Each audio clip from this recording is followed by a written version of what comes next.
you had through We Need Diverse Books, you had a mentorship with Jody Meadows. And you said she provided a sounding board when things got frightening. So how did that mentorship work, and how did that help you get all the way here to the Military Ninja podcast? That was great. Yeah. I mean, even if you like come from kind of a writing family, like you want to find a mentor who's working in your genre and who's kind of just looking out for you and not also worried, like, did you go to the dentist that year? And so I submitted my book in like fragments of AGNES in 2016 to We Need Diverse Books, and was just looking for someone to be to guide me through sort of having a real full-fledged career. And I was really lucky to find Jody Meadows, who's a wonderful fantasy novelist, and particularly if you're looking for a sword and stone fantasy, I mean, you can't go wrong. And then she also writes the My Lady Jane series. She's a co-author of it, so this sort of historical humor. She's just a wonderful writer. And what she was really great at just being able to tell me with a straight face when I was not doing a good job. She like, to try and you really want to find a mentor who's going to push you, like someone you really want to impress, and someone who will always tell you the truth. There was a draft of Mirror Girls at one point that I was mostly getting really good feedback on because it had some elements that were working, but I had this terrible fear in the pit of my stomach that the story was not working. And so I sent it to her, and she told me, it is not working. And you always need that person. And I think that's really what makes a great writing mentor, is someone who's able to say that to you. And it's difficult for them too, because nobody wants to be the bearer of bad news.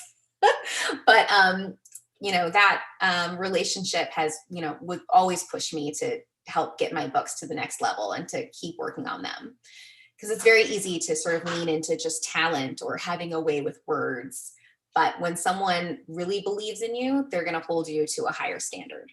So if you can find, like, for just like writers out there, if you can find, one of the pitch groups or anyone to connect you with some sort of a mentor who's really interested in going through the mentorship journey with you, like, I can't recommend it highly enough. And Jody and I to this day are still really close friends. And she's just a very sweet person. So when I moved into my new house here, it was cold in my office. And so my fingers would be getting chilly while I was typing. And she's a knitter. So she knitted me a pair of like gauntlets that, have your fingers free, but keep your forearms warm. And everyone needs a friend like this.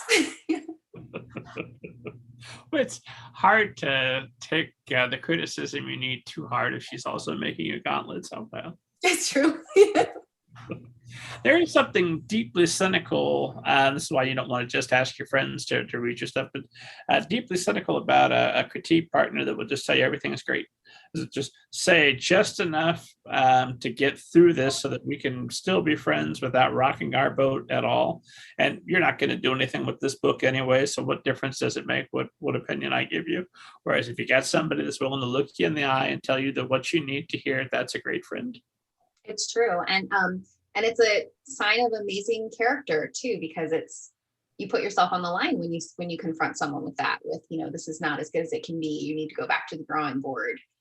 You can get all sorts of reactions to that. And so, yeah, it's interesting building like critique groups, and it's a whole alchemy in itself.